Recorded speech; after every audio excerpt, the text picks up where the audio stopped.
চলুন জেনে নিই বাছাই করা কয়েকটি গুরুত্বপূর্ণ খবর।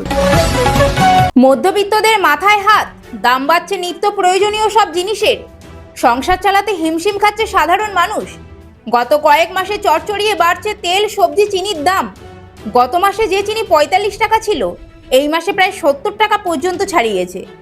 সর্ষের তেল যেখানে ১৮০ টাকা ছিল, সেখান থেকে প্রায় ২০০ টাকা। পেঁয়াজের দাম প্রায় ৩৫ টাকা থেকে প্রায় ৫০ টাকাতে গিয়ে ঠেকেছে। অন্নপূর্ণা ভাণ্ডারের টাকা না পাওয়ায় রাজ্যের বেশিরভাগ জায়গায় শুরু হয়েছে মহিলাদের বিক্ষোভ। তাদের দাবি, শুভেন্দু অধিকারী বেইমানি করেছে, আমরা দিদিকেই চাই। বিরাটিতে ট্রেন আটকে বিক্ষোভ, কোথাও জাতীয় সড়কে বিক্ষোভ, কোথাও আবার বিভিন্ন সরকারি অফিসে। এই নিয়ে রাজ্য জুড়ে মহিলাদের মধ্যে উত্তেজনা ছড়িয়েছে। এবার যাদবপুরের আজ মেদিনীপুর কলেজেও এবিভিপি ও এসএফআই এর সংঘর্ষ, কলেজ ক্যাম্পাসে দুই পক্ষের মধ্যে মারামারি। ইথানল তৈরি করতে গিয়েই কি লাফিয়ে বাড়ছে চিনির দাম, এই প্রশ্ন তুলছে অনেকেই।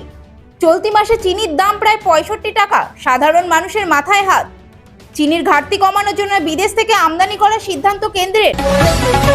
ককরোচ জনতা পার্টি স্কুল ঠিক করে অভিযানে রাজস্থানে জয়পুরে সরকারি স্কুল পরিদর্শনে গেলে সিজেপির কর্মীদের সঙ্গে স্থানীয়দের সংঘর্ষ হয়। অভিযোগ, আশুতোষ রাঙ্কা সহ কয়েকজনকে মারধর করা হয় এবং গাড়ি ভাঙচুর করা হয়। সিজেপি বিজেপির কর্মীদের বিরুদ্ধে অভিযোগ তুলেছে। তাদের দাবি, ৪৮ ঘন্টার মধ্যে দোষীদের জেলে ভরতে হবে, তা না হলে রাজস্থানে আন্দোলন শুরু করবে তারা। প্রতিদিনের এমন তাজা খবর পেতে আমাদের পেজটি ফলো করুন, লাইক, শেয়ার, কমেন্ট করতে ভুলবেন না।